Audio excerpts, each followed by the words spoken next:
Students, आज का जो हमारा टॉपिक है उसके अंदर हम डिस्कस करेंगे कि आयंस क्या होते हैं, मॉलिक्यूलर आयन क्या होते हैं और फ्री रेडिकल होते हैं। अगर आपको वीडियो की समझ आ जाए तो लाइक करना, शेयर करना मत भूलिएगा और चैनल को सब्सक्राइब करना भी मत भूलिएगा। देखें, एटम या ग्रुप ऑफ एटम्स जिसके ऊपर कोई चार्ज हो हमारे पास क्या कहलाता है, आयन कहलाता है। चार्ज का क्या मतलब होता है, पॉजिटिव हो या नेगेटिव चार्ज हो तो उसको हम क्या कहते हैं, आयन कहते हैं। किसी भी एटम या ग्रुप ऑफ एटम्स के अंदर चार्ज हो, जैसे Cl नेगेटिव है, जैसे CH4 पॉजिटिव है, एटम या ग्रुप ऑफ एटम जिसके ऊपर कोई चार्ज हो उसको हम क्या कहते हैं, आयन कहलाते हैं।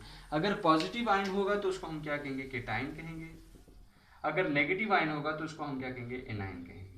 अब हम एग्जांपल ले लेते हैं केटाइन की और एनाइन की। देखें, जिस वक्त हमारे पास जब भी किसी एटम में से इलेक्ट्रॉन निकलता है तो हमारे पास क्या बनेगा, केटाइन। और जब भी किसी एटम के अंदर इलेक्ट्रॉन्स आएगा तो हमारे पास क्या बनेगा, एनाइन। बात याद रखने, जब भी किसी एटम में से इलेक्ट्रॉन निकलेगा तो उसके ऊपर पॉजिटिव चार्ज आएगा, और अगर किसी एटम में इलेक्ट्रॉन आएगा तो उसके ऊपर कौन सा चार्ज आएगा, नेगेटिव चार्ज आएगा।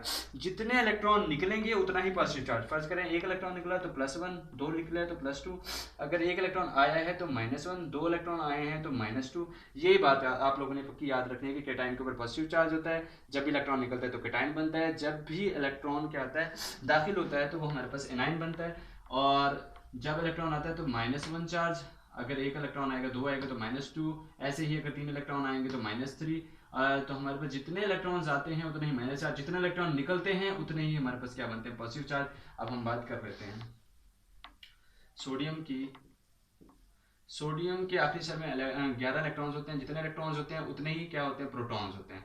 जितने इलेक्ट्रॉन्स उतने ही प्रोटॉन। अब देखिए, हमारे पास इसमें से एक इलेक्ट्रॉन निकलेगा, Na +1 बन जाएगा और ये एक इलेक्ट्रॉन निकल गया। पहले देखिए, इसके 11 इलेक्ट्रॉन थे और 11 ही क्या थे, प्रोटॉन थे। जिस वक्त इनमें से एक इलेक्ट्रॉन निकल गया तो कितने रह गए, 10 इलेक्ट्रॉन रह गए और 11 प्रोटॉन रह गए। तो इसका मतलब एक प्रोटॉन की तादाद ज्यादा होगी, एक प्लस चार्ज की तादाद ज्यादा होगी, तो इस वजह से हम क्या कहेंगे, +1।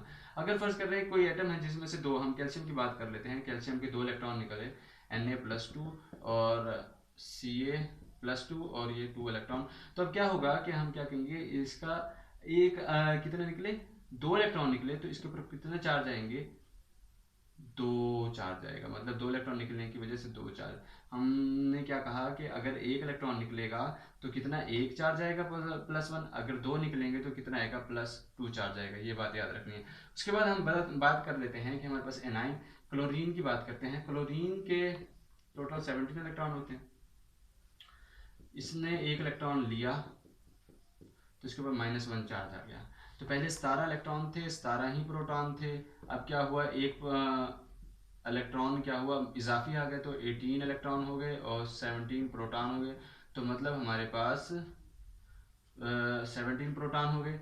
तो एक इलेक्ट्रॉन की तादाद ज्यादा होगी तो इसी वजह से हमने क्या डाल दिया, -1। अगर दो इलेक्ट्रॉन आते तो फर्ज करें दो इलेक्ट्रॉन आते हैं तो हमारे पास क्या होगा, -2 चार्ज पड़ जाता। 17 से -2 तो हम इधर क्या लगाते थे, -2, लेकिन क्लोरीन में 2 नहीं आते, हमेशा -1 ही आते। फॉर एग्जाम्पल कर दें कि जितने इलेक्ट्रॉन्स आएंगे उतना ही हमने ऊपर क्या डाल देना है, चार्ज। ये हो जाता है हमारे पास आयन, केटाइनिक आयन। और आपके पास एनाइन, एनाइन कौन सा होता है, जिसके ऊपर नेगेटिव चार्ज आता है। केटाइन जिसके ऊपर पॉजिटिव चार्ज आता है। जितने इलेक्ट्रॉन्स आएंगे उतना ही नेगेटिव चार्ज होगा, जितने इलेक्ट्रॉन जाएंगे उतना ही पॉजिटिव चार्ज आएगा, उतने ही नंबर ऑफ पॉजिटिव चार्ज आएंगे।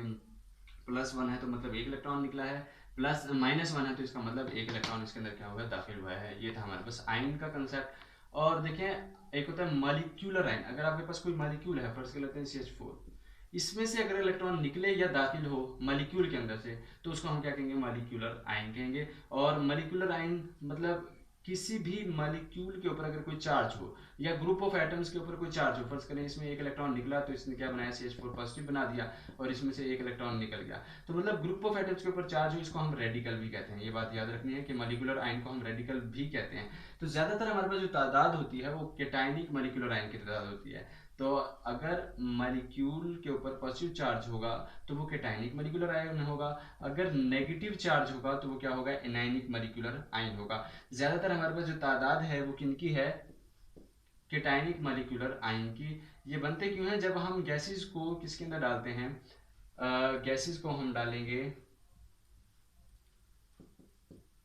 डिस्चार्ज ट्यूब के अंदर, तो उससे क्या होता है कि इलेक्ट्रॉन्स की बर्बादमेंट करते हैं। तो उनके आखिरी शेल में से एक इलेक्ट्रॉन जो है, वो जो इलेक्ट्रॉन्स आ रहे होते हैं, ये बर्बादमेंट वाले इलेक्ट्रॉन, ये इनके साथ टकराते हैं, इनके आखिरी शेल के साथ, और उनके आखिरी शेल वाले इलेक्ट्रॉन्स को ले जाते हैं, जिनकी वजह से इनके ऊपर पॉजिटिव चार्ज आता है। तो इस वजह से ज़्यादातर जो तादाद होती है हमारे पास वो कैटायनिक मॉलिक्यूलर आयन की ज़्यादा होती है एनायनिक मॉलिक्यूलर आयन से, ये बात याद रखनी है। तो ये हमारे पास, और इनका दूसरा नाम क्या कहते हैं, रेडिकल भी कहते हैं, फ्री रेडिकल नहीं, सिर्फ रेडिकल कहते हैं। अब हम बात करेंगे फ्री रेडिकल की। देखिए फ्री रेडिकल हमारे पास ऐसी एटम या ग्रुप ऑफ एटम्स होते हैं जिनके ऊपर ऑड नंबर ऑफ इलेक्ट्रॉन्स होते हैं।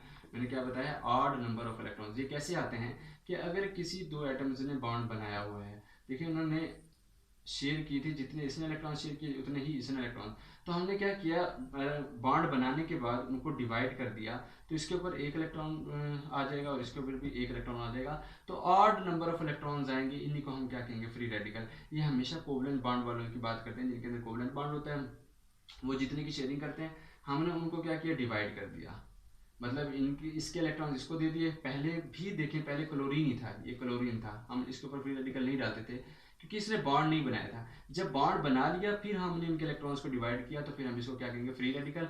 अब ये बॉन्ड एक बार बना चुका है तो ये बहुत ज़्यादा रिएक्टिव होगा, ये बात याद रखनी है, ये बहुत ज़्यादा रिएक्टिव होगा। और ये कैसे टूटे, इनके लिए ज़रूरी है लाइट, सूरज की रोशनी हो या कोई आपके पास बल्ब की रोशनी हो, तो हमारे पास फ्री रेडिकल जो भी रिएक्शंस होते हैं वो ज़्यादातर रोशनी की मौजूदगी में होते हैं, लाइट की मौजूदगी में होते हैं।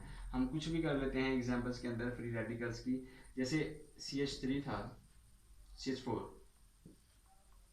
अब क्या होगा, H H H H।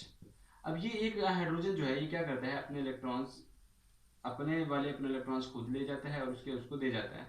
तो क्या होगा, अब हमने इनके दरमियान होमोलिटिक डिवीजन की है, जिसकी वजह से एक इलेक्ट्रॉन इधर आ जाएगा और एक इलेक्ट्रॉन इधर चला जाएगा, तो हम क्या कहेंगे, CH3 ने पहले इस इलेक्ट्रॉन के साथ बॉन्ड बनाया हुआ था, अब बॉन्ड क्या हुआ है, होमोलिटिक डिवीजन की वजह से इसका एक इलेक्ट्रॉन इधर आ जाएगा और हाइड्रोजन का इधर आ जाएगा। अब ये हमारे पास एटम या ग्रुप ऑफ एटम जिनके ऊपर क्या हो, ऑड नंबर ऑफ इलेक्ट्रॉन्स हो, उनको हम क्या कहते हैं, फ्री रेडिकल कहते हैं। फ्री रेडिकल मौजूद क्या है आपके पास, वजूद कैसे होते हैं, मतलब ये प्रोड्यूस कैसे होते हैं, जब उनके ऊपर क्या होती है, लाइट प्रोड्यूस होती है, मतलब उनके ऊपर लाइट डालेंगे तो तब ही हमारे पास फ्री रेडिकल क्या होंगे, रिएक्शन वजूद में आएंगे। फ्री रेडिकल के लिए ज़रूरी है कि हमारे पास होमोलिटिक क्या होनी चाहिए, डिवीजन होनी चाहिए इलेक्ट्रॉन्स की, मतलब एक इसको इलेक्ट्रॉन दिया, एक इसको इलेक्ट्रॉन दिया। अब ये बहुत ज़्यादा रिएक्टिव क्यों है, क्योंकि पहले ये एक दफ़ा बॉन्ड बना चुके होते हैं। तो आज हमने पढ़ा कि आयंस क्या होते हैं, मॉलिक्यूलर आयंस क्या होते हैं, फ्री रेडिकल्स क्या होते हैं। अगर आपको समझ आ गई है तो वीडियो को लाइक करना, शेयर करना मत भूलिएगा। अस्सलाम वालेकुम।